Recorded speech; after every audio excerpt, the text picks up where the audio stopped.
Ya,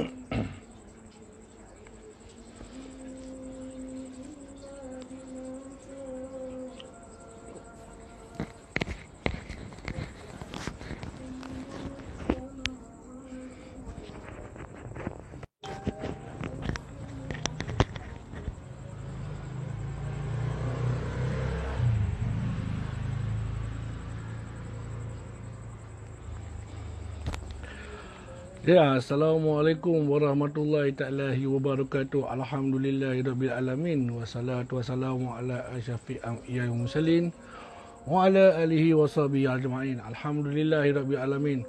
Hari ni kita live dekat dalam van jenazah. Okey, ini dah dia tong jenazah dia.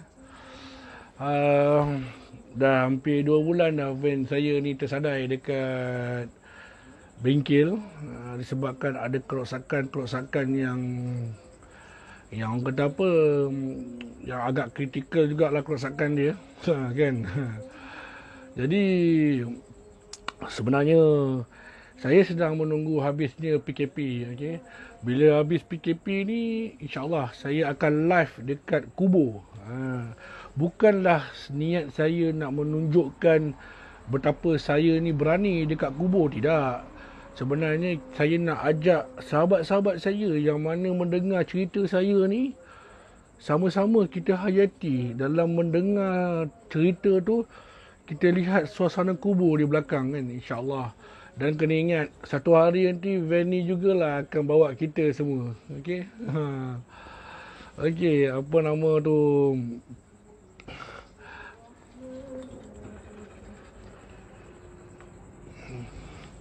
Okey. Satu hari nanti orang kata apa, van ni jugalah yang akan bawa sahabat-sahabat kita ni semua untuk menuju ke satu negeri yang dipanggil negeri alam barzakh, insya-Allah. Cuma van saya ni van otai lah, van yang dah tua kan, tempat duduk pun ada satu je pak. Tempat duduk pun ada satu je. Lagi satu dah patah lah.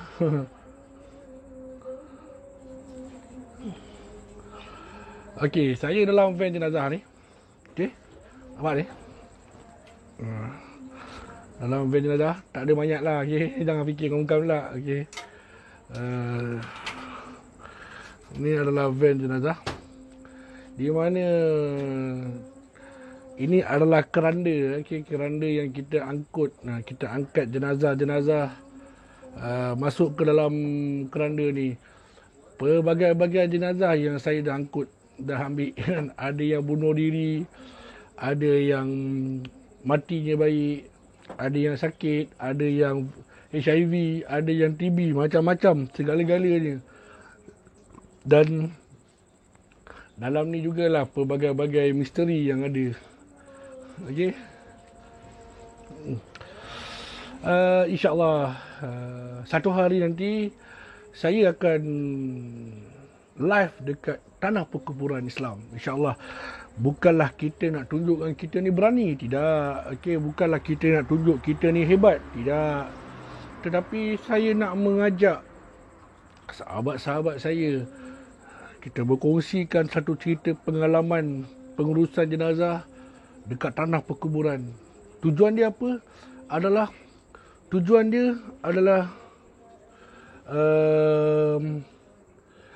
Tujuan dia adalah untuk kita mengingat di situlah rumah kekal kita. Okey, di situlah rumah kekal kita. Dan van ini jugalah yang akan bawa kita satu hari nanti, insya-Allah. Walaupun kita ada guna kereta Porsche ke, BMW ke, kereta Datsun ke, kereta Saga ke, Kancil ke, di akhir cerita kita, inilah van yang akan bawa kita semua nanti. Okey. Okey. InsyaAllah. Kita sebelum saya mulakan apa-apa, marilah kita sama-sama share dulu. Kita share, kita tengok view kita. Tujuan kita nak share ni adalah untuk menyampaikan ilmu. Dalam cerita ada dakwah dia, dalam cerita ada pengajaran dia. Okey, saya bukanlah mengejar view. Berapa pun saya akan buka je cerita. Okey. Sebab saya bukanlah mencari publicity. dan bukanlah untuk menjadi popular, tetapi adalah untuk menyampaikan dakwah saya dalam bercerita, insya-Allah. Okey. Ya kat tepi steering betul. Okey, malam ni kelainan sikit. Alhamdulillah. Okey. Kenapa tak live kat IG? IG tak boleh live lah sebab macam um, wallpaper ni bukan wallpaper, ni van je dah. Apa tu? Van Otai. Van ni lah yang pergi ke Jengka, pergi ke Terengganu, Kelantan ni lah dia. Inilah dia. Van Otai. Dia ni kat mana? Dia ni kat rumah dia. Dia tak join. Okey, tajuk kita pada hari ini, perkongsian kita pada hari ini, haji itu dah mati. Bukanlah kita nak menceritakan tentang keburukan haji itu, tidak. Okey. Sebenarnya apa yang berlaku di zaman sekarang ni, pangkat atau apa-apa saja pun, okey, pangkat atau apa-apa saja pun, imal orang tu haji pun, dia tak lari daripada melakukan dosa. Okey.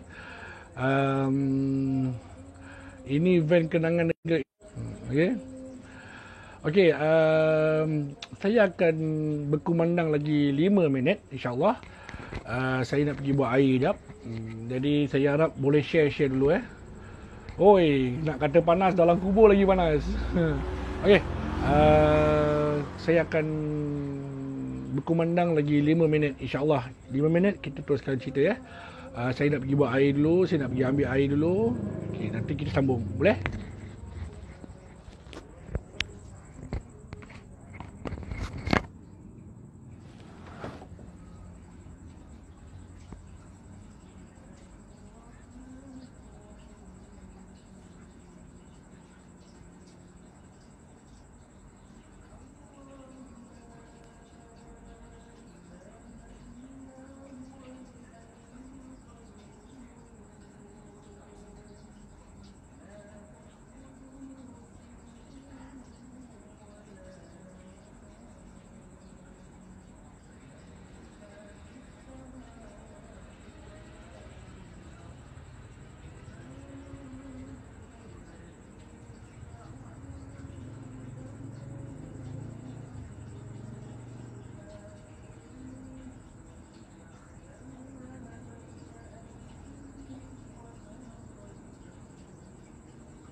Minum dulu Ini kira package minum dengan sahur ni.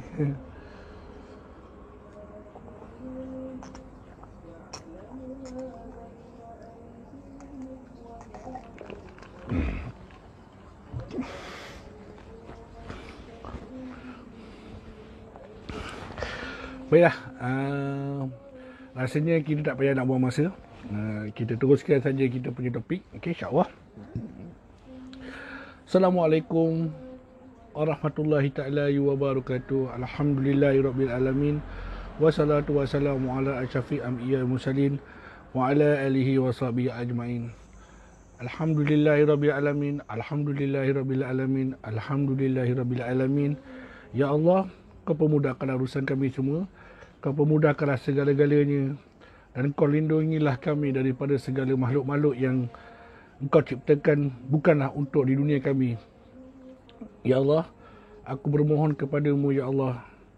Kau lindungilah kami sekeluarga. Seperti mana Kau melindungi para sahabat. Seperti mana Kau melindungi para malaikat. InsyaAllah. Ya Allah. Jadikanlah pada hari ini penceritaan kami. Gerakkanlah malaikat kanan mencatat segala kebaikan pada hari ini, insya-Allah. Baiklah.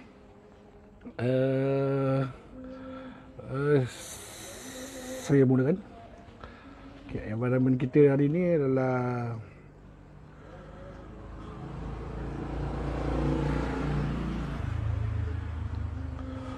baik. Apa yang saya nak perkongsikan di sini adalah salah satu perkongsian di mana benda ni berlaku pada tahun 2015.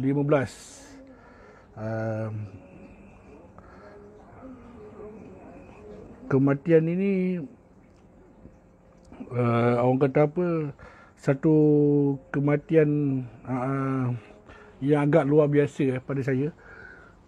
Antaranya sebabnya arwah seorang yang kaya dan bergelar haji. Okey, kami mendapat panggilan telefon daripada hospital di mana untuk menguruskan satu jenazah yang akan dikebumikan di sekitar Kajang. Okey. Panggilan tu daripada Pak Cik Din. Okey. Panggilan tu daripada Pak Cik Din di mana kami mendapat Pak Cik Din mendapat satu panggilan daripada pihak hospital untuk menguruskan satu jenazah orang tua. Satu jenazah orang tua yang arwah meninggal disebabkan serangan sakit jantung. Mengikut kata doktor, arwah meninggal disebabkan sakit jantung lah. Okey, arwah duduk di bandar, saya ingat saya arwah duduk dekat sekitar Selangor lah. Saya tak pasti sama ada arwah duduk kat Kajang ke, Semenyih ke, Taman Rincing ke, Mantin ke, saya tak pasti. Tapi arwah duduk dekat area Selangor. Okey. Arwah meninggal dunia disebabkan sakit jantung mengikut kata doktor lah. Tapi pemergian arwah ni agak tragis sikit, agak misteri sikit. Okey, sebab apa? Pakcik mendapat call daripada hospital di mana pihak hospital minta waris telefon Pakcik Din untuk menguruskan bapa dia. Kemudian dihantar ke Negeri Sembilan. Okey. Selepas proses mandi itu dihantar ke Negeri Sembilan. Okey.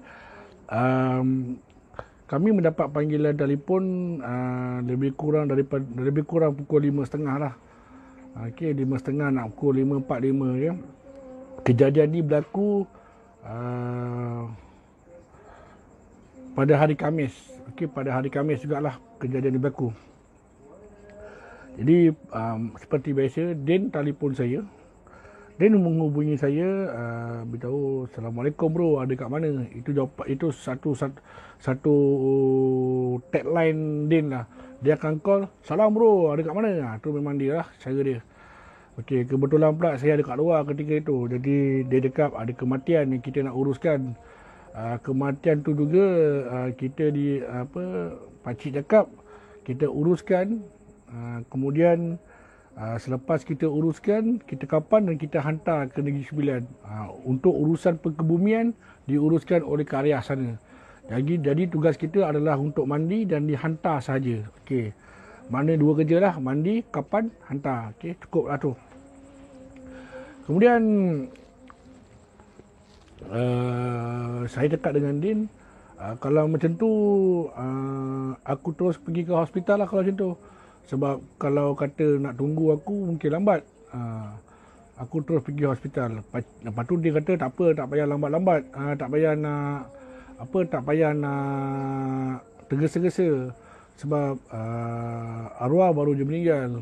Sekarang ni tengah urusan surat menyurat daripada pihak hospital untuk nak keluarkan satu surat permit mati dah panggil kan. Surat mati dah panggil. Okey, jadi saya daripada ketika tu saya ada kat Kelang, okey. Saya ada kat Kelang, ada buat urusan mengubat orang kat situ. Okey.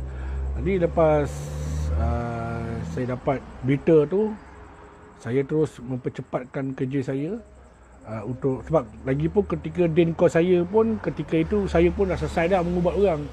Biasalah lepas dah ubat tu kita bersembang-sembang kan. Lepas dah sembang-sembang tu saya minta izin untuk pulang lah. Okey, minta izin untuk pulang.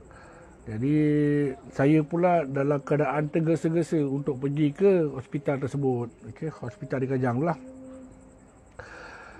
Saya mengambil masa lebih kurang dekat 1 jam lebih juga lah. Sebab apa? Masa tu kan orang balik kerja kan. Hari Khamis orang balik kerja. Dalam 5 lebih lah saya bergerak. Orang dah balik kerja, jadi jalan pun jadi jam kan apa semua. Kebetulan pula cuaca pun tak apa tak cantik. Masa tu pun dia hujan. Okay. Jadi saya pun redah lah kan. Redah sebab dalam motor saya, box motor saya tu ada baju spare. Selalu saya pakai baju spare lah kan kalau sampai sana. Ada baju pagoda dia pun dengan seluar sidat. Okay. Jadi lepas saya dah mengubat dekat Kelang tu, saya terus senjut pergi ke hospital tersebut. Saya sampai dekat sana lebih kurang pukul 6.45 lah saya sampai. 6.45 saya sampai. Itu kira dah habis laju tu. Sebab daripada Kelang saya ikut Federal Highway terus nak pergi ke Kajang kan. Itu kira habis laju lah tu semua saya bawa tu. Kemudian sampai di sana, saya tengok Pakcik Din pun dah ada kat sana. Din pun dah ada kat sana. Lepas tu Pakcik Din tengah menunggu arwah. Sebenarnya saya sampai je hospital tu belum boleh mula apa-apa lagi pun sebenarnya. Tak boleh mulakan apa-apa lagi. Sebab apa? Surat daripada hospital tu belum lagi rilis. Oh, macam-macam bunyi ada kat sini. Okey, hospital tu belum rilis lagi. Jadi apa orang kata? Jadi kita pun menunggulah, menunggu. Jadi pakcik decide tak apalah, kalau apa-apa pun kita selesaikan lepas maghrib ke ataupun lepas isyak lah. Tengok pada yang mana cepat lah. Kalau kata surat tu sampai awal, rilis awal, maknanya kita akan mandi dalam lepas maghrib itu lah. Tapi kalau surat tu lambat approve ke apa ke, maknanya lepas isyak lah. Sebab apa? Difahamkan oleh ahli keluarga, arwah nak dikebumikan pada malam tu juga. Maknanya tak mau tunggu keesokan hari lah cerita dia. Okey, maknanya nak tunggu pada malam tu juga. Okey. Lepas tunggu, jadi azan maghrib pun dah berkumandang. Bila azan maghrib dah berkumandang, ketika itu pakcik kata tak apalah kalau macam tu kita sembahyang dululah. Okey, saya cakap dengan pakcik, pakcik sembahyang dulu. Sebab apa? Saya nak mandi dulu. Memandangkan baju saya dah basah apa semua kan. Saya nak mandi dulu. Nak mandi dekat hospital tu kan ada tandas boleh mandi kan. Jadi saya mandi dululah. Lepas saya mandi tu, saya pakai baju, saya pakai seluar. Sebenarnya mengikut daripada amalan yang saya belajar tentang perubatan, Sepatutnya saya kena balik rumah dulu tau. Saya kena simpan barang-barang saya dulu. Tapi disebabkan ialah benda nak cepat kan, saya bawa jugalah barang-barang saya. Maksud saya tu adalah barang-barang yang untuk saya buat perubatan lah. Dan ketika itu juga saya ada bawa satu botol yang ada botol dengan uncang. Uncang tu terisinya pasir-pasir kubur, pasir tanah-tanah kubur, untuk nak mengubat pesakit yang dekat Kelang tu. Kat Kelang tu katanya dia kena gangguan makhluk halus dengan dia kena santau dia orang. Alhamdulillah lah ya. Kemudian bila saya dah mandi apa semua, okey, masa saya mandi kat tandas tu, apa yang saya dapat rasakan satu benda yang tak cantik tau. Dia punya mood dia macam tak cun lah. Kita ni tahu tau, kita ni siapa-siapa yang duduk dalam bab kerja ni, dia akan tahu tau. Masa kita tengah mandi tu seolah-olah macam apa orang kata, seolah-olah macam kita ni diperhatikan tau. Okay, seolah-olah macam saya ni diperhatikan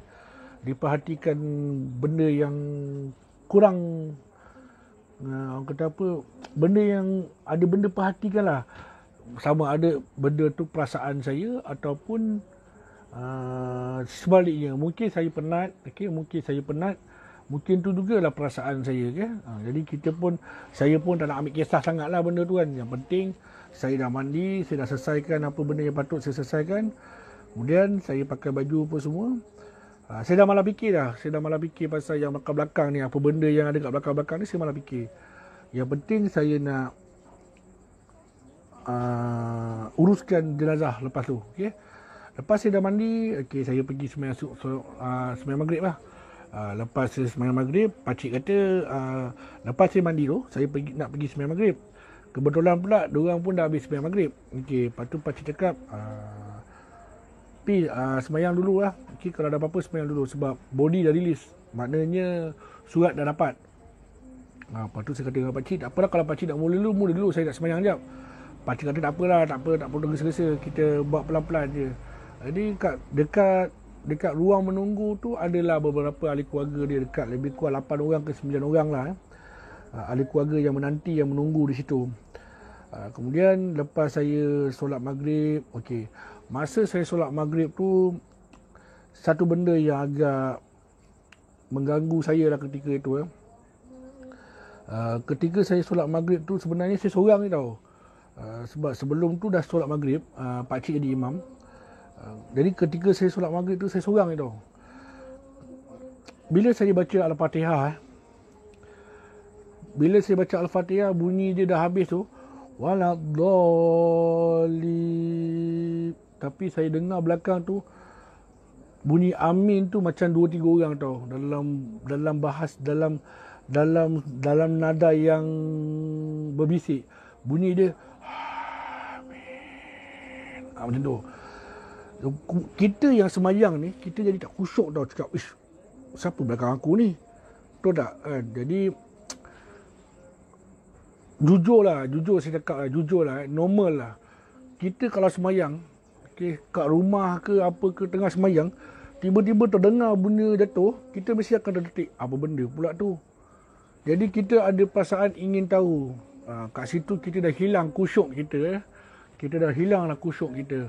So jadi kat situ tiba-tiba saya di apa, fikiran saya terganggu dekat tandas tadi. Tadi siapa yang tengah duk kiam ni? Siapa yang tengok aku kat tandas ni? Siapa kat belakang aku ni? Dah jadi macam tu. Kemudian hati kecil dia berkata, oh mungkin ada orang tumpang semayangan. Saya pun rukuk. Lepas rukuk, masa rukuk tu kita punya mata kita boleh pandang kat bawah tau. Saya tengok memang tak ada siapa-siapa pun. Kemudian saya sujud, memang tak ada siapa-siapa pun. Apa kata, benda tu dia terjadi rakaat yang kedua dengan rakaat yang ketiga lah. Lepas tu bila rakaat yang ketiga tu, Saya bagi salam. Assalamualaikum warahmatullahi. Okay. Assalamualaikum warahmatullahi. Bila saya bagi ke kiri, saya nampak satu lembaga ni. Lembaga ni adalah lembaga di mana rupa dia, mata dia yang merah. Dalam keadaan yang dia dalam keadaan ketakutan. Saya masa bagi salam ke kiri tu, saya terus mengucap dan saya terus terperanjat. Saya cakap Allahu Akbar. Pakcik yang ada dekat luar tu terdengar suara saya. Dia kata masuk alam, kau kenapa Pi? Dia cakap Allahu Akbar. Lepas tu pakcik cakap, kejap. Tapi kau jangan keluar lagi. Kau jangan keluar lagi. Lepas tu pakcik pun macam dapat rasa lah. Lepas tu pakcik dia pasak bumi. Kemudian dia baca ayat kursi. Dia pun suruh saya baca ayat kursi. Kemudian saya pun keluar. Bila saya keluar, pakcik cakap, tadi kau pergi mana? Saya daripada Kelang pakcik. Pergi mengubat orang. Okey. Kau ada balik rumah dulu ke? Cakap tak ada. Saya tu pergi ke sini lah. Barang-barang perubatan tu mana? Ada kat dalam motor, kat bawah belakang. Cakap, okey. Tak apalah kalau macam tu. Pakcik kata ada benda mengikut engkau ni. Cakap, benda apa pula yang ikut ni kan? Pakcik cakap, benda yang kau buang tu tak habis. Saya kata dengan pakcik, memang tak habis pakcik. Sepatutnya saya kena pergi buang dekat sungai. Tempat air yang mengalir. Tapi kan saya nak pergi ke sini. Dalam masa saya nak pergi ke sini tu pula dengan hujan lagi apa semua. Memang tak sempat nak singgah sungai mana-mana kan. Jadi pakcik pun cakap, tak apalah. Kita selesaikan dulu jenazah ni. Lepas kita selesaikan jenazah ni, kita nak pergi on the way ke Seremban tu, Negeri Sembilan tu. Kita cari mana-mana sungai, kita buang. Alang-alang sekali tu, kita buat kerja sekali je. Tak payah banyak 2-3 kali kerja. Saya kata dengan pakcik, tak apa ke pakcik? Tak berusaha dengan pakcik ke? Kata tak apa. Lepas tu dia datang. Dia cakap, pakcik, saya dah bentang dah kekapan apa semua. Pi, jom Pi. Waris dah tunggu. Okey, maknanya waris nak mandi sekali lah cerita dia. Waris nak mandi sekali. Okey, part waris nak mandi sekali tu maknanya cerita dia dah pukul 8 lah. Okey, cerita dia dah pukul 8 dah.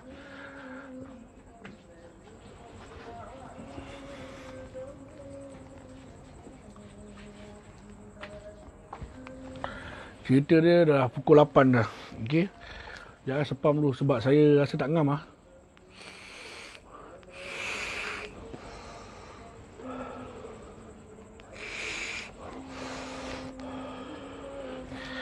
Siapa kata bulan puasa tak ada benda-benda ni? Bulan puasa ada. Cuma kita tak nampak kan. Bismillahirrahmanirrahim.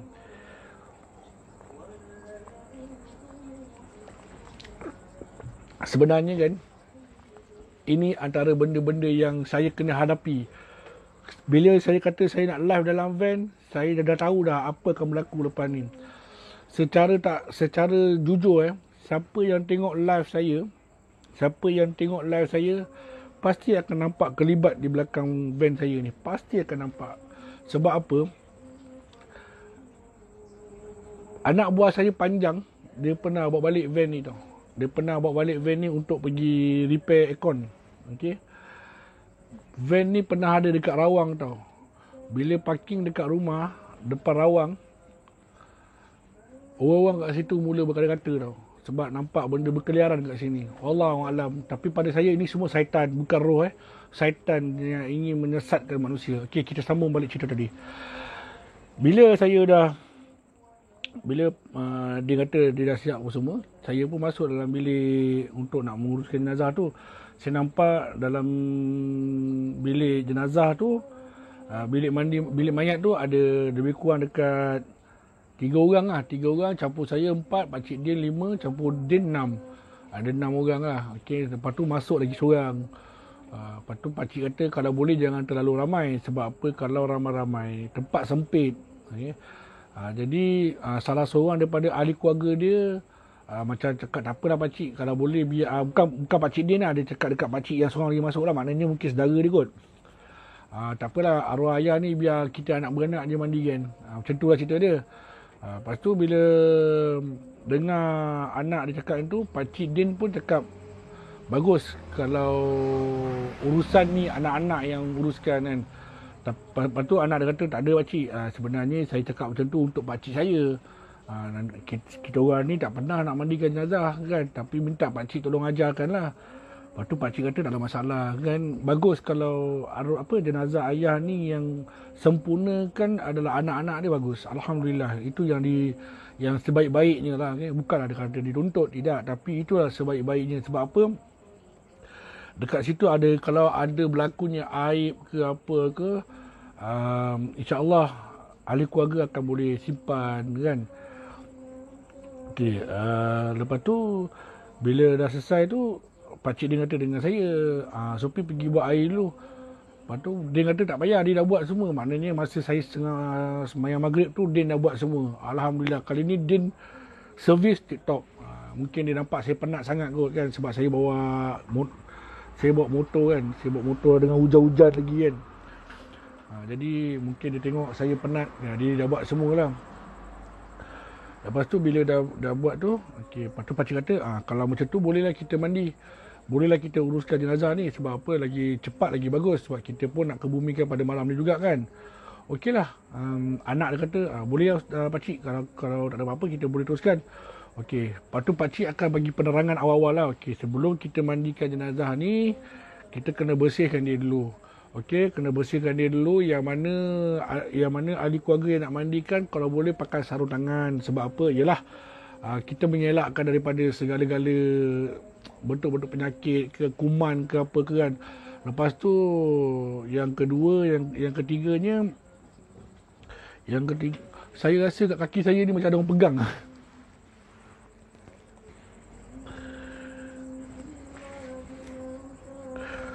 Rasa nak tukar tempat pun ada kan. Dia ada macam lah kat sini. Tak apalah. Okey. Lepas tu,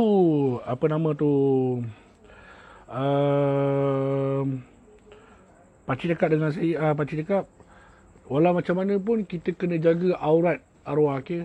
Walaupun arwah dah meninggal, tetapi kita masih lagi kena jaga aurat. Tutup aurat dia, jangan terbuka. Okey, jadi diorang pun faham. Bila dah faham, pakcik kata, okey, kalau macam tu bolehlah kita mulakan.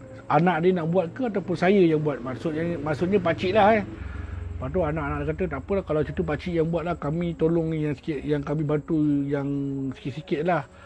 Okey, pakcik pun arahkan saya, okey Sophie, bersihkan dulu. Lepas tu istinja dia. Saya pun buka kain putih, kain putih kan ada kan, yang kain yang hospital kerajaan tu kan. Bila saya buka tu, arwah berbaju tidur. Bukan baju tidur, baju t-shirt. Okay, sebab dia meninggal kat rumah. Kemudian bawa pergi hospital nak pergi check apa semua kan. Tak ada postmortem sebab apa, doktor sahkan dia sakit jantung. Meninggal dia sakit jantung. Lepas tu, lepas pada tu, saya kata dengan waris, baju dengan kain ni nak lagi ke? Kalau tak nak, kita orang potong je. Lepas tu mengikut kata arwah, mengikut kata anak dia, tak apalah bang, potong je lah baju tu kan, bukan boleh pakai lagi dah pun. So jadi kaki saya ni macam ada benda pegang. Allah, seram pula bulu roma saya kat sini. Dah lama tak naik event ni, 2 bulan dah. Okey. Lepas tu anak dia kata tak apalah bang, baju tu dengan kain tu tak payahlah, kita buang je lah. Sebab apa, lagipun dah tak ada apa-apa kan. Saya kata tak ada masalah lah, depend kepada keluarga lah, depend kepada waris lah. Kalau waris kata nak bawa balik lah, kita pun bagi bawa balik lah. Okey, saya pun basuh, saya buka seletip yang ada tampal-tampal kan. Lepas dah buka tu semua, arwah ni orang kaya tau sebenarnya. Saya tengok dia memang orang kaya. Haji lah. Dengan perwatakan dia memang haji lah. Nampak dia memang haji betul lah. Kemudian saya istinja dia. Masa saya istinja dia, najis tu terlalu banyak. Maknanya sebelum arwah meninggal ni, arwah memang ada makan dah. Okay, maknanya apa yang dia makan tu baru nak proses penghadaman lah. Okay, kemudian saya istinja, najis tu banyak. Kemudian najis tu dia bertukar jadi darah tau. Ada sikit-sikit darah keluar. Allah alam lah. Saya pun sempat tanya dengan anak arwah. Arwah ni ada kena buasir ke apa ke? Dia kata tak ada. Okey, tak ada tak apalah. Lagipun benda ni berlaku semua depan family dia, depan adik, depan anak-anak dia. Okey. Jadi bila tengah basuh tu, tiba-tiba anak dia nombor 3. Saya tak tahu. Sebenarnya saya tak tahu anak dia nombor 1 ke nombor 2, nombor 3 saya tak tahu. Tapi di kalangan 3 anak lelaki dia, salah seorang tiba-tiba dia macam kena histeria tau. Tapi histeria dia tak menjerit tau.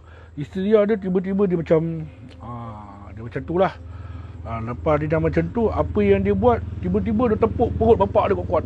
Arwah bapak dia pam. Saya pun tepis lah. Saya cakap dengan dia, kenapa buat macam ni?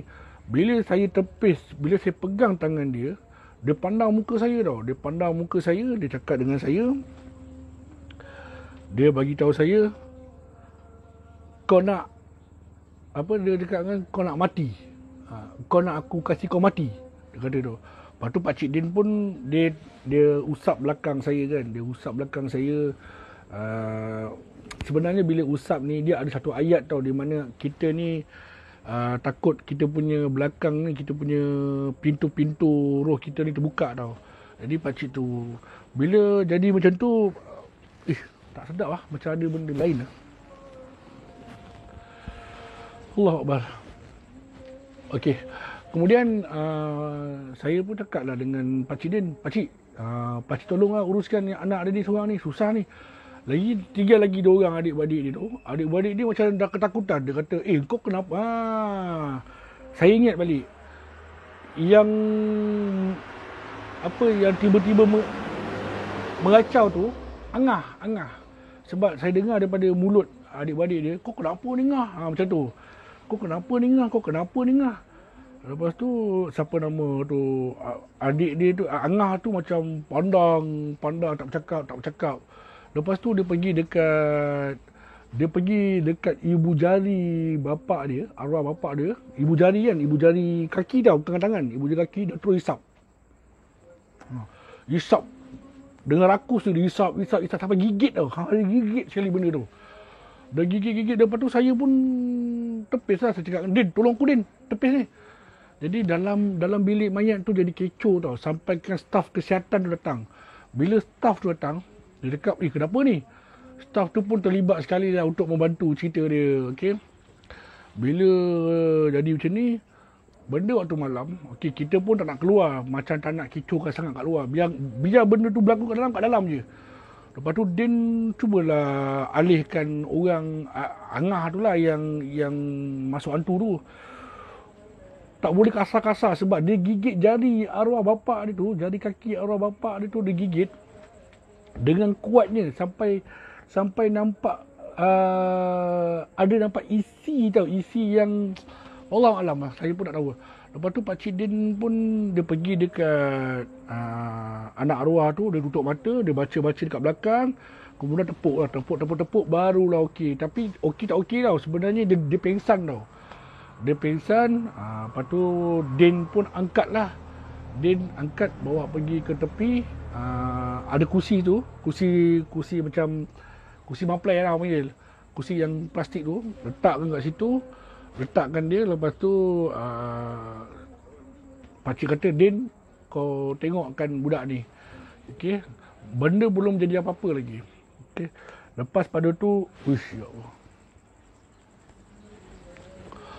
Allahu Rabbi Wasallam, Allahu Akbar.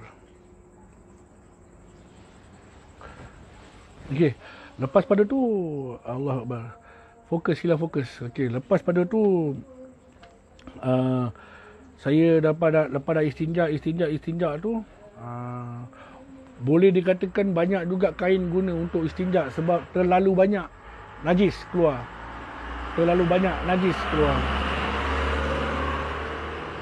Bila dah PKPB ni, banyak pula kereta lalu lalang, bising pula kan. Okey, lepas tu bila dah tu, saya ambil wuduk untuk arwah bapak dia. Saya ajarlah anak dia yang 2 orang tu, okey, mula-mula kita basuh tangan dia.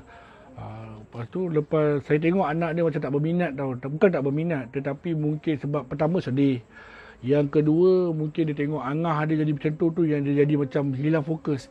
Ada pakcik pun cakap dengan pakcik bagi isyarat mata kat saya. Maksudnya kita teruskan je, tak payah nak suruh anak dia buat. So lepas saya dah ambil wuduk apa semua, saya ambil sabun, saya sabunkan dia. Kemudian saya bagi sabun juga dekat anak dia, cuci sekali lah. Jadi kita basuh arwah ni, kita sabun arwah ni seperti mana dia ni suka disabunkan. Maksudnya bila arwah tengah mandi, dia ni suka disabunkan lah. Dicuci lah apa semua. Okey. Kemudian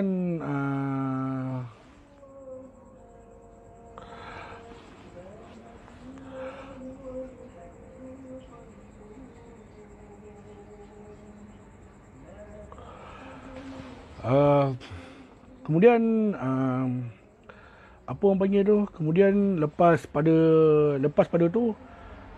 saya dah mandi kan tu, lepas kita dah sabun kan, tinggallah untuk kita nak bilas dia. Lepas dah bilas dia, saya nak siram dengan air.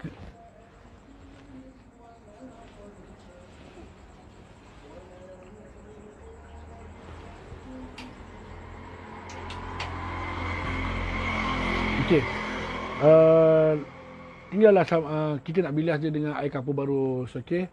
Kita nak bilas dengan air kapur barus. Lepas dah bilas dengan air kapur barus apa semua, saya ambil kentola dengan Pakcik Din, kita lap. Bila lepas dah lap apa semua, tiba-tiba yang si Angah tu dah sedar lah.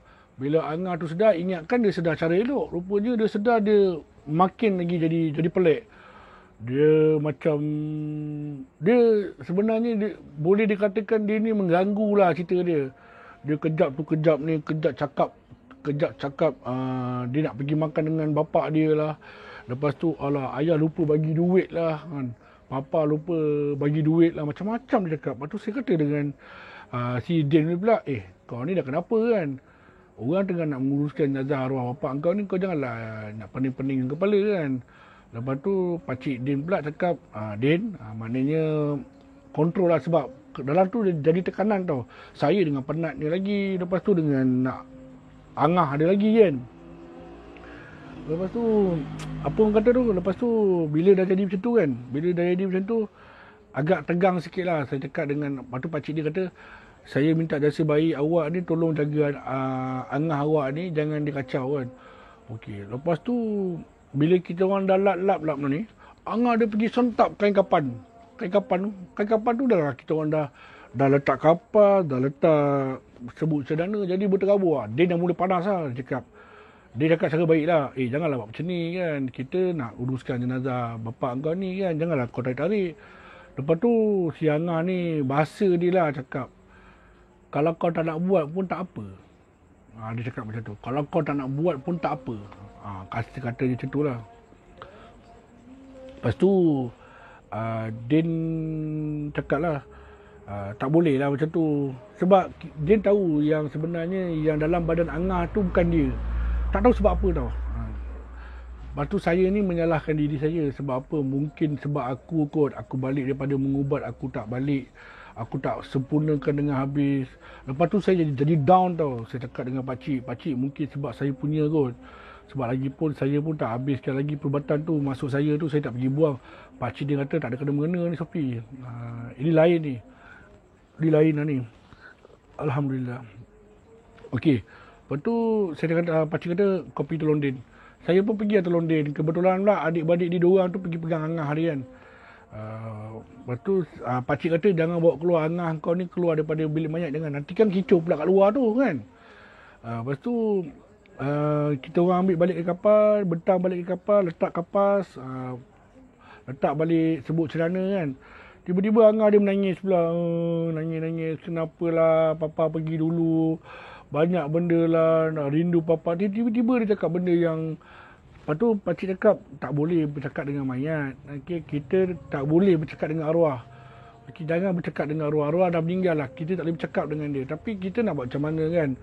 Kok macam mana pun kita kena, orang kata apa, kita faham orang sedih kan. Kemudian bila kita orang bila dah selesai untuk kapan, bila dah selesai untuk kain kapan tu dah dibentangkan balik, saya Pakcik Din dengan Din pergilah angkat mayat tu dengan seorang lagi staff tu tolong. Staff yang dalam tu tolong. Tapi staff tu dia macam diam, tak cakap apa kan. Kalau ikutkan, dia pun tak payah bantu pun tak apa sebab kerja dia sampai forensik je. Bab-bab mandi ni bukan kerja dia, tapi dia ada inisiatif nak bantulah kan. Kita pun angkat jenazah tu letak dekat atas tong apa yang tu lah tempat yang untuk dikapankan. So masa nak dikapankan tu, dekat dalam bilik mayat tu terdengar bunyi. Okey. Pernah dengar tak bunyi belon? Belon, kita tiup belon sampai besar, lepas tu meletup. Okey? Lepas tu kan bila belon tu dah meletup, kita buat belon yang kecil tu. Pernah buat tak belon kecil yang kita sedut? Lepas tu jadi belon kecil. Kan dia ada air-air kita gesek dekat tangan, dia bunyi bunyi macam orang menangis. Tapi budak kecil menangis. Bunyi macam budak kecil menangis. Tapi bukan budak kecil yang menangis macam budak tak, dia benda lain. Lepas tu apa nama tu, saya pandang muka Pakcik Din, saya pandang muka Din. Lepas tu anak beranak dia pun pandang muka. Saya dah nampak benda lain dah ni. Lillahi ta'ala saya nampak benda lain. Bismillahirrahmanirrahim.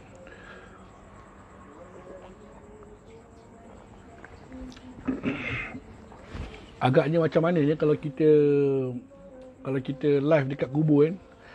Benda ni bukan roh tau, benda ni adalah gangguan kan. Dia pun makhluk Allah, biarkanlah dia. Okey. Kemudian saya sampai kat situ, saya dekat dengan kita orang angkat jenazah tu letak kat kapan, kita orang pun sempurnakanlah kapankanlah dia. Masa kita orang nak kapankan tu bunyi macam budak menangis, tapi dia kan nangis tau, dia macam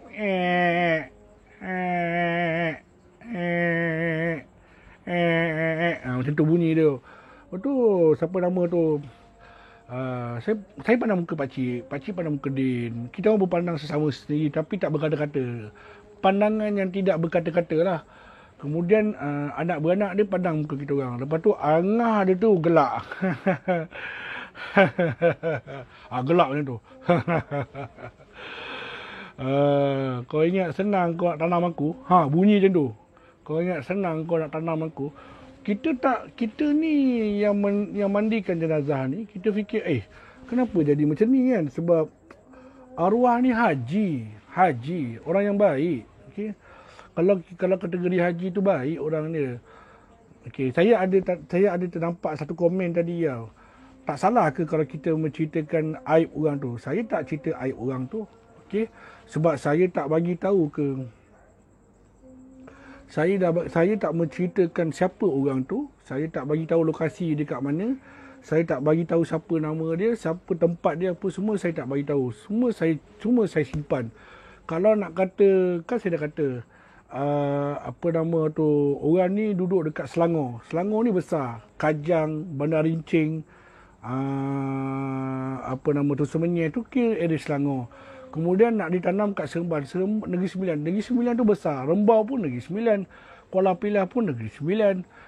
Simpang Empat pun Negeri Sembilan. Mantin pun Negeri Sembilan kan. Jadi tak ada satu benda pun identiti terkeluar. Jadi saya rasa saya tak ada mengaibkan sesiapa. Saya hanya menceritakan tentang pengalaman saya dan juga pengajaran. Sebelum saya cerita, kan dah dengar dah bunyi lain. Sebelum saya cerita, saya dah rujuk beberapa ustaz. Jadi ustaz dah cakap dengan saya, untuk pengajaran boleh. Sedangkan para kita tengok di YouTube orang cerita pasal di zaman Khulafa' Ar-Rasyidin, macam mana seorang pelacur dapat masuk ke syurga disebabkan bagi air kepada anjing. Benda tu kan adalah salah satu cerita tauladan. Kisah Nabi Musa, dia berjumpa dengan satu orang yang kuat ibadah dan satu lagi seorang yang ahli penzina dengan mabuk. Tetapi matinya ahli penzina ni apa semua, orang yang suka berzina ni mati, orang kampung buang dia, umban dia dekat bukit. Orang yang mati di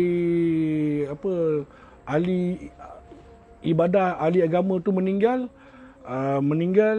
orang ramai angkat dia apa semua. Lepas tu Nabi Musa cakap, yang meninggal kat bawah tu, yang korang buang tu, itu adalah wali Allah. Yang korang pergi angkat dekat atas bukit yang kononnya mendekatkan diri dengan Allah apa semua, dia tu adalah fasik, orang yang masuk ke neraka. Sebab apa? Dia sembahyang, dia buat baik adalah kerana nak nunjuk-nunjuk. Manakala orang yang minum buat maksiat tu sebenarnya ketika dia sebelum mati dia sempat bertaubat dan dia sempat bertaubat dengan setaubat-taubatnya. Sebab tu benda tu diceritakan balik. Adakah aib? Bukan aib kan, sebab kita pun tak tahu siapa lelaki tu. Jadi yang mati tu pun kita tak tahu siapa dia. Benda ni kan pengajaran. Tolonglah berlapang dada. Nak dengar cerita saya, berlapang dada. Jangan nak jatuhkan hukum. Kita ni manusia adalah hamba Allah. Bukannya kita ni mengadili ataupun menghukum manusia. Kalau tak suka dengar saya punya cerita, tolong dengan segala hormatnya leave. Kalau tak boleh dengar pendapat, kalau tak boleh berlapang dada, tolong leave. Kita jangan ada masalah di bulan Ramadan ni, okey? Saya nak berkongsikan pengalaman saya. Kesian pada mereka yang nak dengar cerita pengalaman ni. Kalau tak suka saya, tolong leave. Itu saja saya minta. Kita jangan bergaduh sesama kita.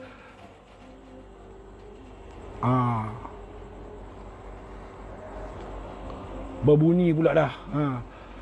Kemudian kita tak nak ada masalah sesama kita. Kalau tak suka dengan cerita, tolong leave. Okey, kalau tak boleh berlapang dada, tolong leave. Kita jangan ada masalah. Saya tak nak ada masalah dengan sahabat-sahabat saya, dan saya tak nak orang pun bermasalah dengan saya. Atas muka bumi ni kita ada ilmu. Ilmu kita ni luas. Kita kena belajar. Kita bertanya. Sebab saya bukan bercerita, okey, kau tahu tak, budak ni nama dia Zul. Okey, Zul ni duduk kampung tengah. Okey, mak bapak dia apa semua. Saya bukan cerita tentang detail. Saya menceritakan tentang pengalaman saya menguruskan jenazah dan segala identiti, segalanya saya hidden dengan. Dah 22 episod dah saya bercerita. Saya tak buka pun siapa maklumat-maklumat tu. Bila orang tanya saya siapa, saya tak pernah bagi tahu pun. Jadi tolong berlapang dada, okey? Okey, tolong berlapang dada. Okey, jangan letakkan diri kita ni setinggi-tinggi manusia, setinggi-tinggi bijaksana. Okey, sebab kita ni masih lagi tercari-cari. Okey, jangan kita meletakkan hukum seseorang tu. Okey, kita sambung balik cerita tadi. Kemudian lepas saya dah mandi, lepas saya dah kapankan tu, bunyi benda yang pelik-pelik lah. Bunyi yang agak menakutkan lah. Bunyi macam budak lah, budak. Okey, bila dah dengar bunyi macam budak nangis, pakcik cakap, kita teruskan je perjalanan. Kita punya mandi. Saya tengok jam pun dah dekat-dekat pukul 9 dah. Lepas kita dah mandikan dia, lepas kita dah kapankan dia, sampai dekat tang muka tu, kita tak tutup habis lah. Okay, sebab apa? Kita panggil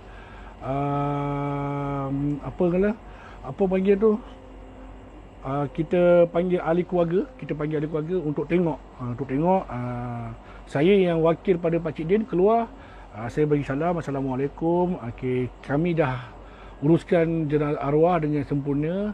Jadi sebelum kita tutup muka, bolehlah mana-mana ke adik-beradik yang lain ke saudara mara atau nak bagi penghormatan terakhir, silakan. Okey, sebelum kita tutup.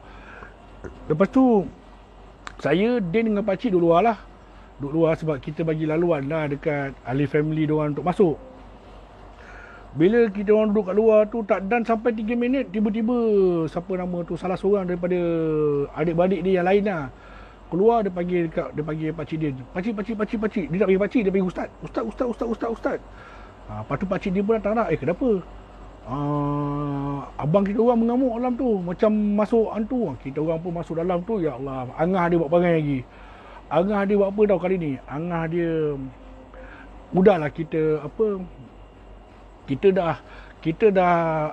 dah kapan dengan dia. Dia boleh buka kapal-kapal tu sampai terdedahnya aurat. Allahu Rabbi, kita orang pun masuk balik. Lepas tu saya cakap, pakcik kata, macam ni lah, ada baiknya kita uruskan jenazah. Yang mana dah tengok dah, okey, kita sempurnakan dia. Lepas tu yang lain boleh tunggu kat luar. Lepas tu dengarlah ahli keluarga dia bising-bising, kenapa angah macam tu? Kan tak pernah angah ni jadi macam ni apa semua kan. Kenapa angah jadi perangai macam tu? Yelah, sambil Dia main cuit-cuit pula kan. Allahu Akbar. Saya sampai hilang fokus nak bercerita. Sekejap bagi saya spam dulu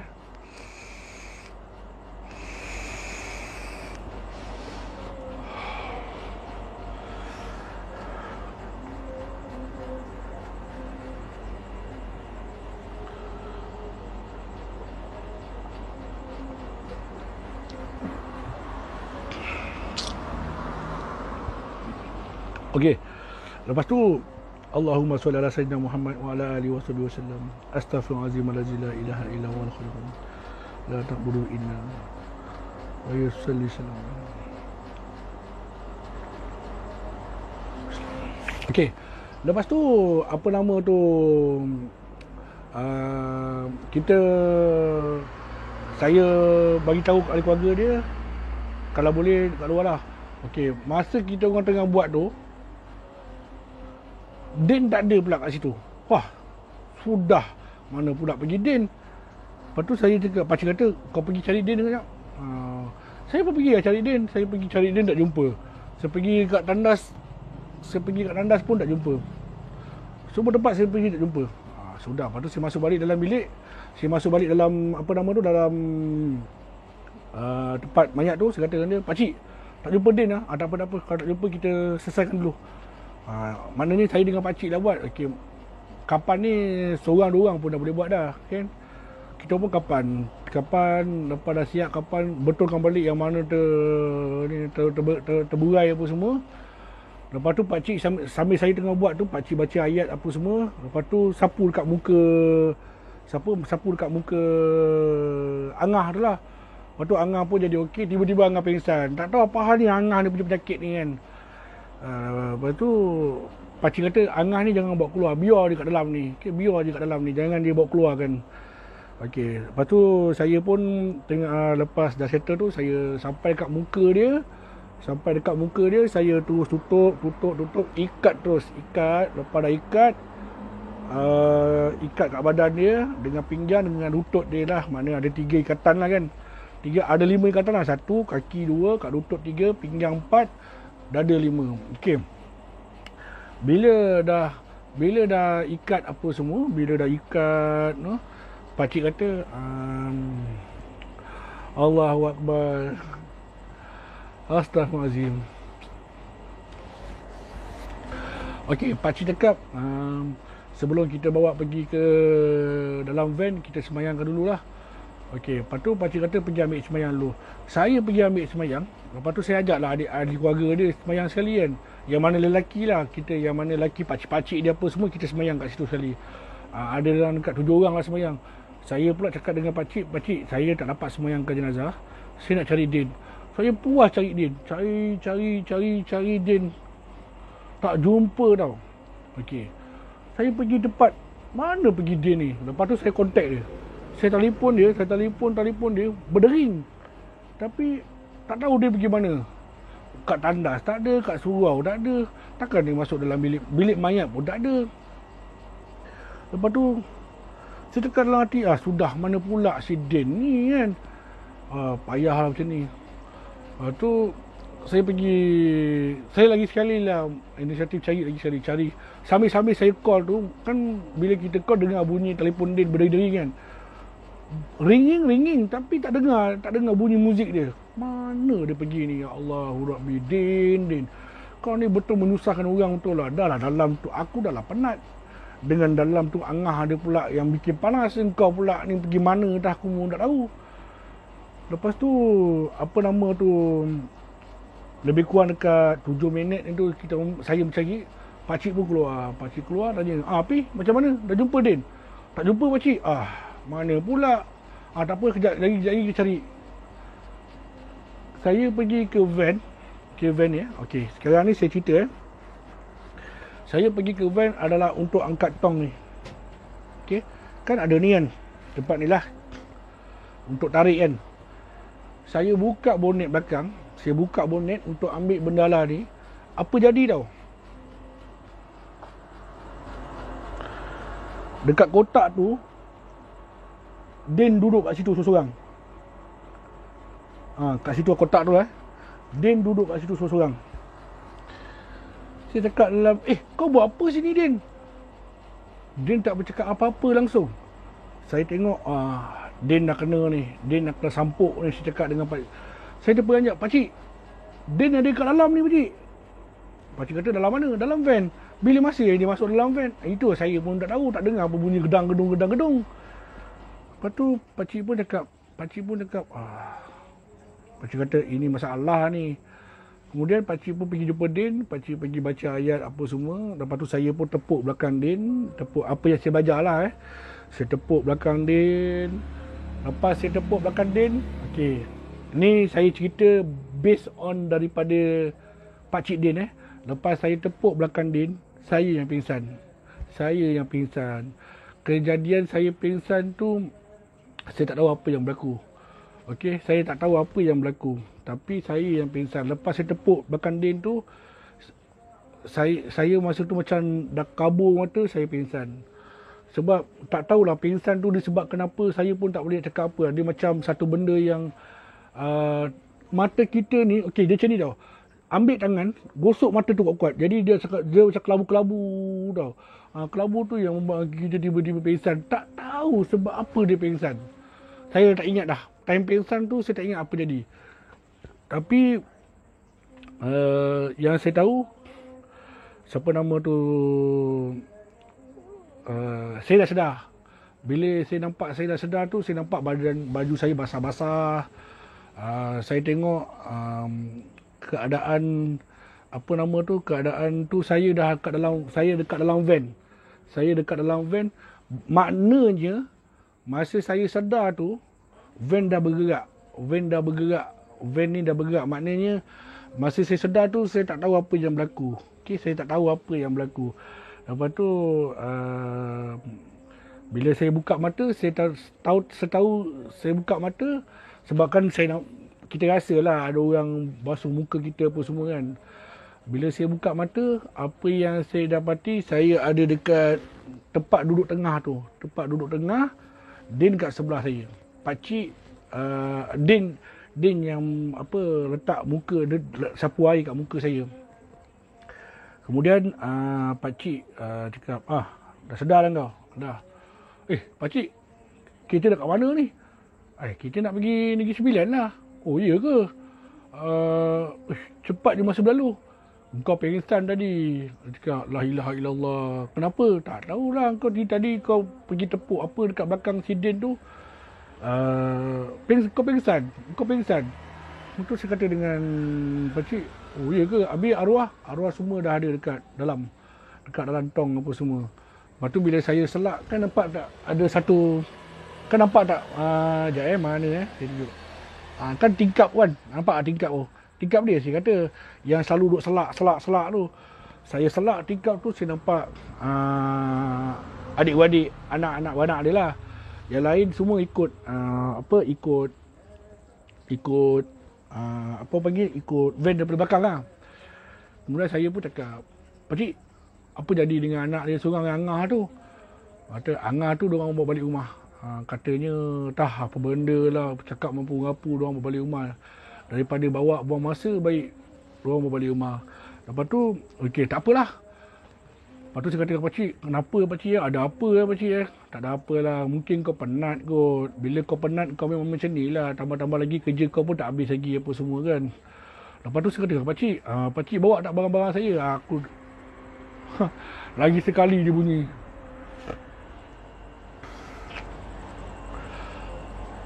Dengar tak bunyi apa? Bunyi benda cakar. Takkan kucing tak ada. Sekejap lah, minta maaf lah. Saya nak spam dulu. Tak boleh lah macam ni. Dia kacau saya punya ni.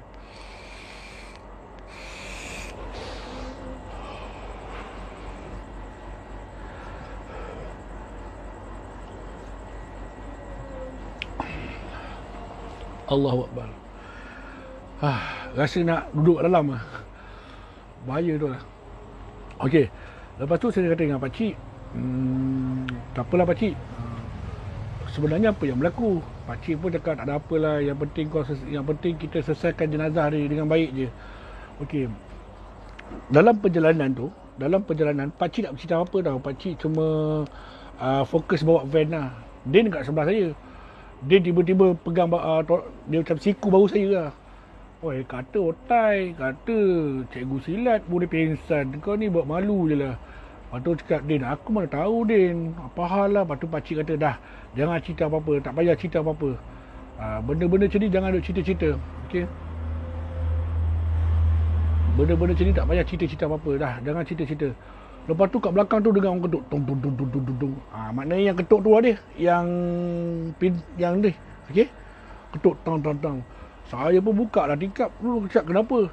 Dia kata dia nampak ada benda kat belakang. Dia nampak ada benda kat belakang ni. Dia nampak ada benda bertinggi kat belakang ni. Tinggi dia paras lutut. Tinggi dia paras lutut. Lepas tu saya kata dengan pakcik, pakcik berhenti sekejap pakcik.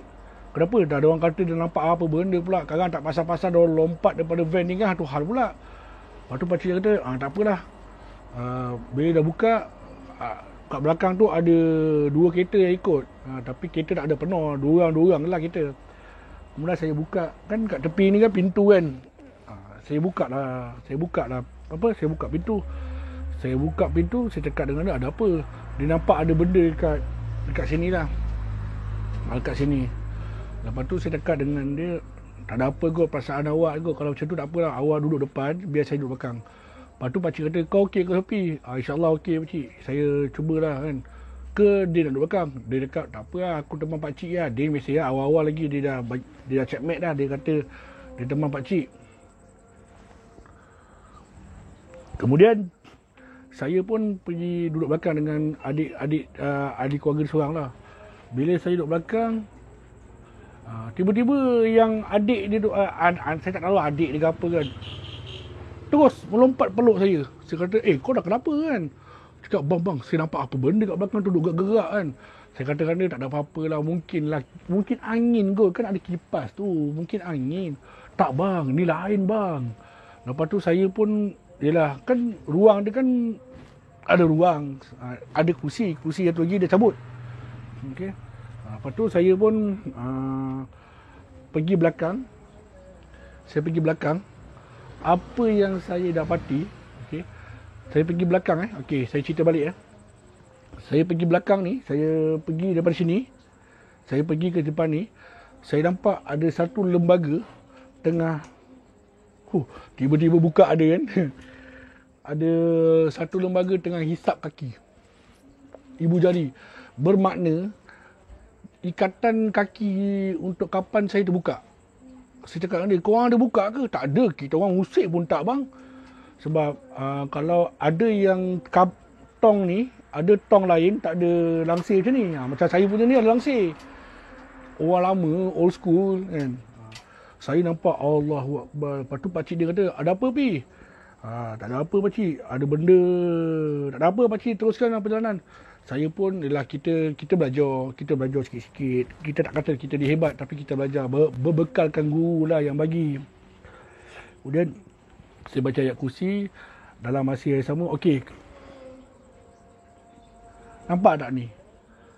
Ni. Dalam van ni memang ada benda ni. Selalu ada. Sebab apa? Kadang-kadang bila kita bawa satu jenazah tu terlalu bau busuk kan. Kita bakar, kita letak gaharu bagi satu van ni berbau wangi. Okay. Jadi saya pun bakar ni, letak gaharu. Dalam masa sama saya baca berdoa, saya baca Bismillahirrahmanirrahim. Ala ya'lamu mal qalaqal wa huwal hatiful qabir. Ya Allah, aku bermohon kepadamu, ya Allah, kau bukakan kasyafku dengan luas, dan aku mohon padamu, ya Allah, kau mudahkan aku untuk uruskan urusan ni. Dah macam mantra pula kan. Kemudian saya pun lepas dah baca, saya nampak ada benda. Rupa-rupanya yang benda tu adalah toyol. Sebab apa? Mengikut pemahaman saya, arwah ni bukan arwah lah, mengikut pada pemahaman saya, seseorang yang boleh toyol, dia mesti sebelum dia mati, dia mesti kena lepaskan toyol tu. Maknanya dia mesti, sebab toyol ni bila kita bela, ibarat kita bela toyol ni macam anak kita tau.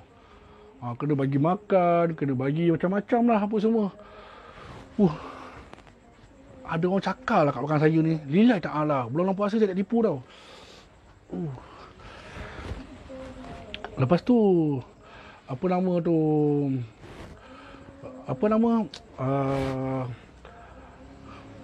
bila nampak benda tu, okay, saya nampak, kalau mengikut daripada apa yang saya belajar lah, apa yang saya belajar, seseorang yang mengamalkan ilmu untuk mendapatkan toyol ni ibaratkan mendapat anak. Okey, anak. Dia dapat toyol, cerita dia anak kerak lah panggil, anak kerak. Bila dapat toyol tu, dia kena jaga toyol tu macam anak dia sendiri. Kena bagi makan, kena bagi susu. Lepas tu kita orang pun fikir lah, takkanlah haji nak beli toyol kan? Tak mungkin lah kan. Mungkin benda ni menumpang ke atau apa, Allah alam lah. Lepas tu, perjalanan tu nak pergi ke Negeri Sembilan, sampai dah. Saya duduk kat belakang tu, saya dah baca dalam masa sama, kita tak boleh nak buang dia tau, sebab dia still ada kat situ. Tapi hati saya kuat mengatakan, aku rasa haji ni tuan dia. Itu je lah. Okey. Tutup cerita tu. Kita pun bawa, saya pun pergi ke tempat duduk balik. Saya kata dengan anak arwah lah, kau jangan pandang sana, kau istighfar banyak-banyak, kau baca ayat kursi. Kalau kau tak pandai baca ayat kursi, kau baca Al-Fatihah. Kalau kau tak boleh baca Al-Fatihah pun, kau istighfar je banyak-banyak. Kemudian kau baca la ilaha illa anta subhanaka inni kuntu minaz zalimin. Kau baca tu je. Kemudian kau banyakkan Al-Fatihah, sedekah ke ayah kau, arwah ayah kau. Itu saja. Kau tak payah pandang sana, kau pandang je ke depan. Maknanya dia pada depan lah. Okay? Dalam perjalanan tu, bermacam-macam bunyi yang tapi kita abaikan. Kemudian sampai dekat tempat yang dituju tu 10.55, dekat pukul 11 jugalah sampai. Sampai sana kita orang disambut oleh penggali kubur dengan beberapa karya kat situ lah. Okay? Saya tak mau cakap kat mana tempat dia apa semua, nanti kan macam-macam orang cakap.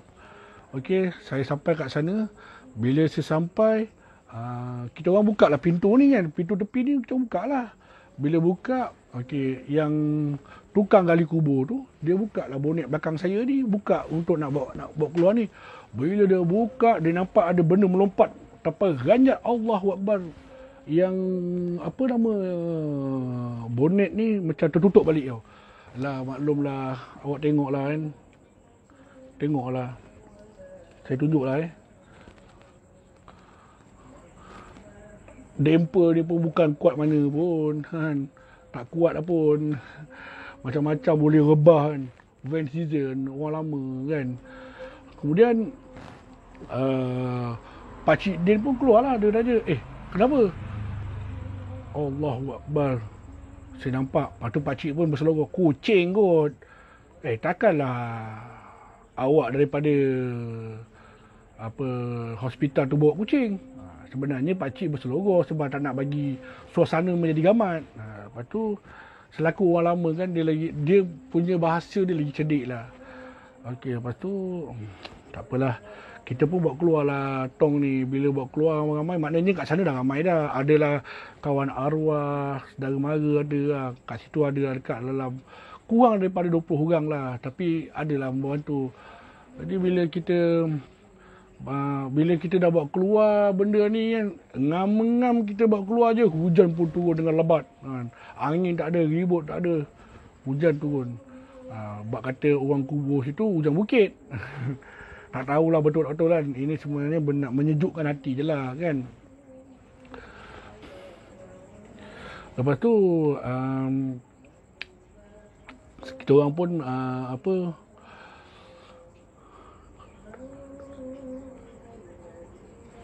kemudian kita pun sempurnakanlah, bawa jenazah tu pergi sampai ke liang lahat. Maknanya bukan saya yang buat lah. Pakcik Dim pun tak buat, Dim pun tak buat. Sebab ahli keluarga dia dah ramai. Okay? Bila ahli keluarga dia dah ramai yang nak buat tu, buatlah. Okay, Alhamdulillah. Maknanya dalam dekat 25 minit dah arwah dah dikebumikan. Masa dikebumikan tu dalam keadaan hujan-hujan juga buat. Okay? Cuma beza dia tak ada talqin lah. Sebab hujan kan, bila dah hujan tak ada talqin. Talqin ni sebenarnya bukan wajib pun untuk baca. Tapi ialah kita ni terlalu mengikutkan masyarakat Melayu kan, nak kena baca talqin. Sebenarnya talqin tak payah baca. Okey, lepas dah settle tu, kami ni bergegas untuk nak balik lah kan. Bila nak balik, kami pun balik dululah. Saya kata dengan ahli keluarga dia, okey, apa nama tu, kalau ikutkan cerita dia, kita orang ni hanya mandikan. Lepas mandikan, arwah ni bawa ke rumah. Tapi plan dah tukar, tak bawa pergi rumah, terus bawa pergi ke kubur. Plan tu bila masa tukar, saya pun tak tahu. Mungkin masa saya tengah pingsan. Ketika itulah. Okey. Jadi, bila dah selesai part tu, kita orang pun belah dulu lah. Saya cakap, pakcik dia pun cakap, kalau tak ada apa-apa, kami beransur dululah. Sebab lagi pun anak buah saya ni pun dah kuyup-kuyup dah ni kan. Kita orang pun nak kena balik kan. Saya nak kena hantar anak buah saya ni seorang pergi ke hospital tu juga. Nak ambil motor dia apa semua. Kan. Lepas tu, apa nama tu, Allah Akbar. Okey, lepas tu kita orang pun masuk dalam van nak balik. Bila nak balik tu, pakcik singgah satu tempat ada sungai. Sungai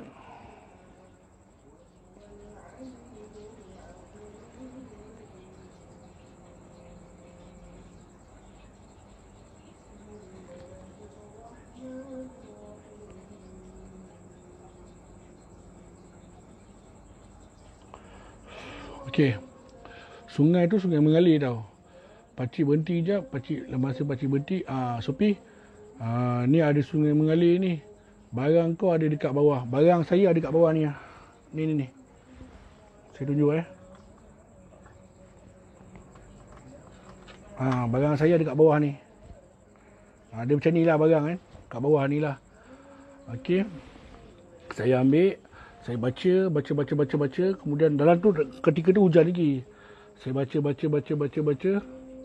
Lepas saya dah baca pun semua, saya terus buang. Okey.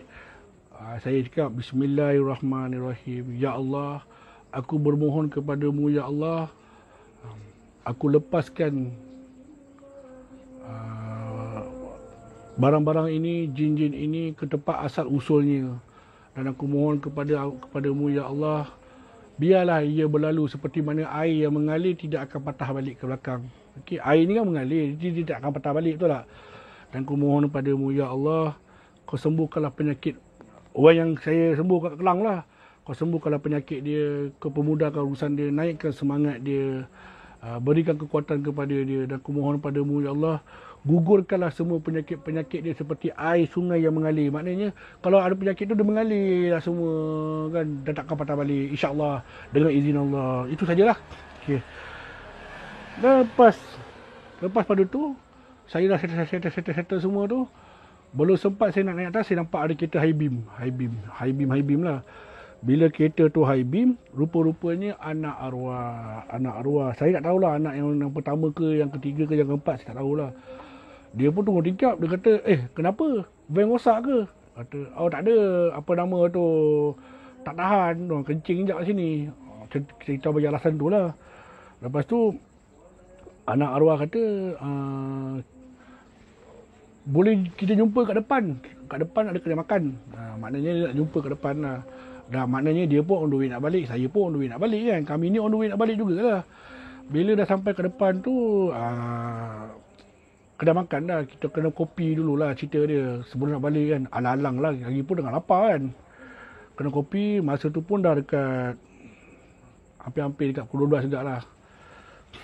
Hujan pun dah renyai macam tu kita pun pergi berhentilah minum kopi kat warung lah. Lepas tu anak arwah ni pun cakap, Pakcik, saya mewakili daripada pihak keluarga saya mengucapkan jutaan terima kasih kerana selesaikan arwah bapa saya dengan baik. Alhamdulillah. Dan apa yang berlaku ni, saya lagi mewakili daripada keluarga saya ingin mohon maaf kepada pakcik dengan kawan-kawan pakcik, anak tim pakcik, minta maaf apa yang berlaku tu semua. Sekarang ni pakcik, kami ni minta maaf pakcik. Bukanlah kami nak aibkan bapa kami, tidak. Tetapi apa yang saya nak bagi tahu, apa nama tu, nak bagi tahu pakcik, arwah bapak saya ni dia ada bela toyol. Dia cakap, jadi arwah bapak saya ni memang ada bela toyol. Yang tahu cerita ni apa nama tu, mak saya dengan adik-beradik yang lain yang tahu saya dengan Angah aja. Angah tu yang tadi yang lain semua tak tahu. Lepas tu pakcik pun cakap, oh tak apalah, sekarang arwah pun dah meninggal kan. Kita jangan cerita apa-apa lagi. Yang penting arwah dah tak ada, arwah dah selamat dikebumikan, biarlah itu adalah urusan dia dengan arwah dengan Allah pula. Jadi dia minta pandangan kat kita orang, minta pakcik. Dia kata, pakcik macam mana toyol tu, sebab rahsianya apa nama tu, rahsianya Allah Akbar, rahsianya macam mana nak hilangkan toyol ni ya. Sebab kami kalau boleh ahli keluarga memang tak mau bela toyol ni. Sebab arwah ayah pernah cakap apa nama tu, kalau aku tak ada nanti dia suruh saya ambil. Saya tak nak, sebab apa, toyol ni dia bagi tahu saya lah. Dia bagi tahu saya toyol ni gunanya untuk bisnes dia lah. Patu pakcik pun cakap macam ni lah, baliklah kembali kepada ajaran Islam. InsyaAllah nanti kan lepas pada urusan ni saya akan jumpa. Saya bawa orang yang arif dalam benda ni, buangkan benda tu. Lepas tu pakcik pun sempat nasihatkan dia, selagi baiknya kita jangan menggunakan benda-benda yang selain daripada Allah. Okey, jangan menyekutukan Allah. Apa yang dah terjadi kat arwah ni biar. Okey. Kemudian lepas kita minum tu, saya pandang muka Din. Dia pandang muka saya. Elok lepas kita orang dah minum tu, kita pun masuk dalam van. Dalam van tu Din pula cakap, oh aku rasa gangguan-gangguan ni disebabkan toyol tu lah kot. Toyol tu nak, dia tak puas hati lah sebab tuan dia mati, siapa nak bagi dia makan. Lagi satu, bapak dia meninggal tak sempat nak turunkan benda tu ke anak dia. Jadi bapak dia meninggal sakit jantung, heart attack. Mana mati mengejut lah tu, benda pun tak sempat nak bagilah. Lepas tu saya kata dengan Din, kadang-kadang benda-benda macam ni itulah dia Din kan. Saya bercakap dengan Din lah. Lepas tu pakcik pun cakap dah, tak payah cakap apa-apa. Sekarang ni nanti balik rumah, mandi lagi sekali. Jangan lupa mandi Al-Fatihah. Okey. Minta kita ni bebas daripada segala-galanya. Urusan kau pun dah selesai, urusan arwah tu biar dia dengan Allah. Okey, kita jangan campur. Yang kita nampak tadi tu semua adalah makhluk-makhluk syaitan yang nak membinasakan kita dan nak menyesatkan kita. Okey. Saya punya pakcik Din pun secara jujur ni dia tak hantar saya balik. Dia tak hantar saya balik hospital. Dia kata lagipun dah basah ni apa semua, pakcik rasa elok pakcik hantar kau balik rumah je lah. Okey, hantar balik rumah. Sampai kat rumah nanti kan besok kau pergi sendirilah, hantar suruh kawan hantar. Maknanya saya setujulah dengan cara macam tu lah kan. Lagipun dah basah-basah nak balik pun saya pun dah malas kan. Saya sampai rumah, pakcik tak bergerak lagi tau. Pakcik kata kau pergi mandi dulu apa semua. Lepas dah mandi lebih kurang dekat 10 minit, 15 minit saya dah mandi, saya dah pakai kain pelekat, saya dah pakai baju pagoda. Pakcik kata, okey, kalau tak ada apa-apa kau tidurlah. Jangan lupa solat isyak dulu. Saya pun okeylah macam biasalah. Alhamdulillah semua dah selesai.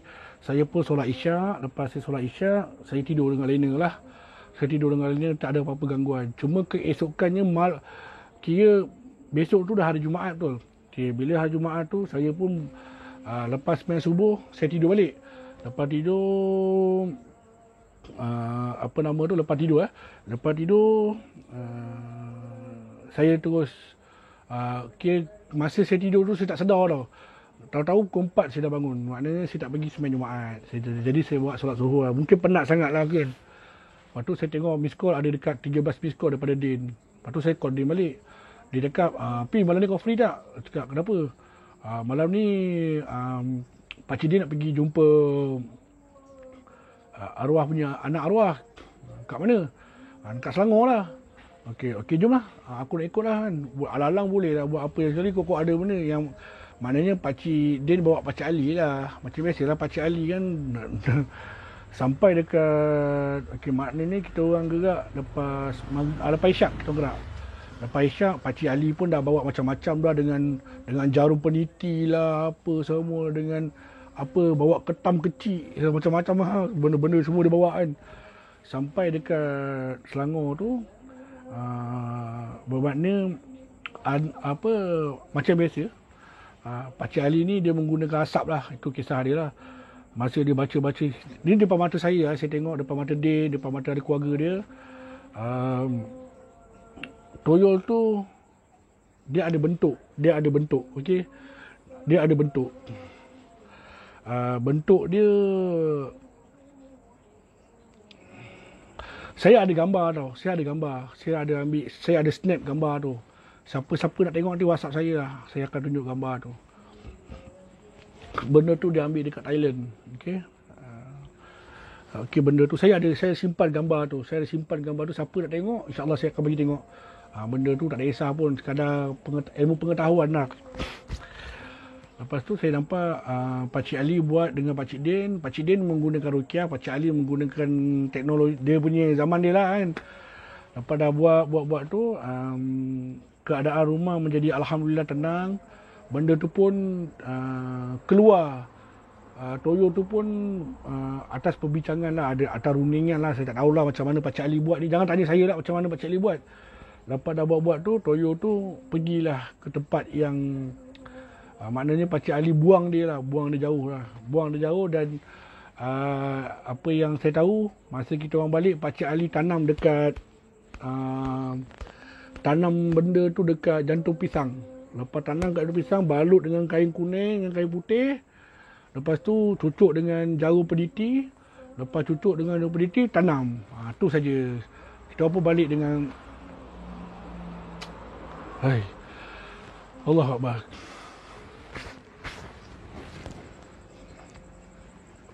Ada benda lah sebenarnya.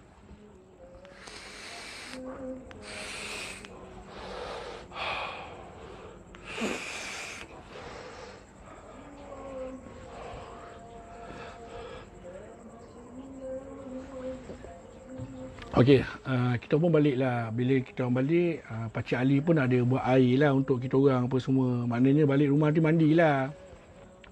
Kita pun gunalah kaedah-kaedah dia, apa salahnya kan. Tak salah kita nak berubat tak salah. Cuma kita kena percaya yang menyembuhkan kita tu adalah Allah, bukannya Pakcik Ali. Kena ingat tu. Yang menyembuhkan orang pun adalah Pakcik Ali.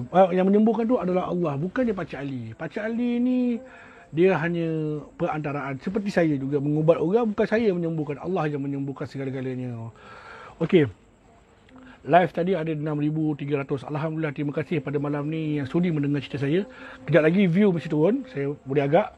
Okey, pengajaran daripada cerita ni. Okey, bila kita nak kaya, bermacam-macam cara orang guna. Ada yang menggunakan macam-macam lah. Okay? Salah satunya adalah toyol. Jangan disebabkan pewatakan orang tu haji, orang tu dah pergi haji, kita rasa dia tu baik. Okey? Sebab tu Allah menilai manusia bukan daripada luaran. Allah menilai manusia daripada hati. Sebab tu kita kadang-kadang kita jangan pandang orang tu berserban, orang tu berjubah, dia baik. Kita nampak orang ni macam kutu rayau kan, pakai apa rock ni, dia ni manusia tak betul. Jangan. Sebab apa? Kita pun tak tahu orang ni dia ahli ibadah kerana Allah ke ibadah kerana nak menunjuk-nunjuk. Itu satu. Yang kedua, kita pun tak tahu orang yang kita nampak macam perangai dia pelik-pelik, apa segala-galanya kan. Rupa-rupanya di malam harinya dia seorang yang suka melakukan tahajud. Kita bukan tahu. Sebab benda ni rahsia Allah kan. Takkanlah hari ni saya nak buat solat tahajud. Semalam aku solat tahajud tau. Takkan kita nak cerita. Benda yang baik kita takkan cerita. Benda yang baik kita takkan cerita. Dan kita tak berkongsi. Sebab apa? Ini amalan aku, rahsia aku dengan Allah. Okay? Jadi daripada pengajaran, daripada cerita tu, kita ni sebagai manusia, janganlah kita menyekutukan Allah sampai kita nak ambil benda tu, bela anak kerak tu, toyo tu semata-mata untuk nak jadi kaya, nak buat bisnes ke apa. Allahu Akbar. Okey, kita tak nak benda tu. Sebab benda ni boleh Kau tengok apa terjadi bila kita ambil benda tu. Yang terjadinya kematian tu menjadi susah. Okey. Lepas tu saya pun tak tahu apa jadi dekat arwah tu masa dia tanam kan. Anak dia jadi kena sampuk. Okey, anak jadi kena sampuk disebabkan kerana benda-benda tu semua. Okey, apa yang berlaku ni semua kadang-kadang dia tak tunjuk kat depan kita, tapi yang efek dekat ahli keluarga dia dengan orang sekeliling. Sebaik orang kata apa, itu adalah aib yang kita tak buka dan aib yang Allah cuba tutup. Tetapi bila terjadi macam ni, Allah buka aib tu ketika dia nak mati. Yang mana dapat tengok tu, yang mana ada kejadian tu, sudah pasti orang akan bercerita. Kau tahu tak, haji tu rupa-rupanya dia kaya, dia boleh toyol. Nampak tak cerita tu? Sebab tu sebaik-baiknya yang menguruskan jenazah ni biarlah ahli keluarga kita sendiri yang uruskan supaya aib tu tak dicerita. Okey. Saya nak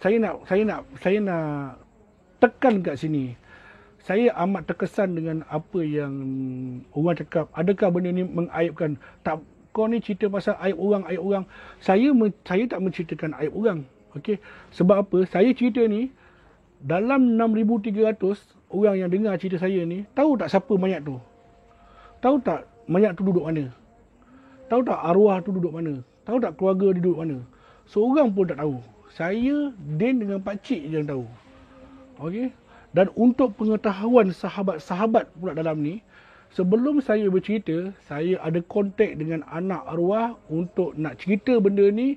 Tapi saya dah bagi tahu dia awal-awal saya takkan cerita latar belakang apa semua. Tujuan saya nak cerita ni adalah untuk nak memberi kesedaran kepada manusia di mana kita jangan mengharapkan benda-benda yang bukannya daripada usaha kita. Kita nak kaya ke, kita nak apa ke, kita kena berusaha dengan usaha kita. Ingat, sebelum ni saya pernah cakap, kita bekerja untuk mencari rezeki. Kita bekerja untuk mencari duit. Ingat ejaan duit tu D-U-I-T. D tu doa. Ya Allah, aku mohon padamu, ya Allah, kau murahkanlah rezekiku. Kau limpahkanlah rezekiku, ya Allah. Okey. Kemudian kita dah amin. U, kita usaha dengan kerja. Usaha. Kita penat tapi kita ikhtiar. Selebihnya kita tawakal kepada Allah. Dan in the end, 28 hari bulan, 2 hari bulan, 30 hari bulan, 30 hari bulan, kita dapat gaji. Gaji tu adalah berbentuk duit. Sebab tu kadang-kadang, kita perasan tak? Mak kita, ayah kita, gaji tak banyak mana pun. Arwah atuk nenek kita, gaji tak banyak mana pun. 200-300 je, 400 je. Betul tak? Tapi dia boleh membesarkan anak-anak dia yang lebih kurang 8 orang, 9 orang ke 10 orang.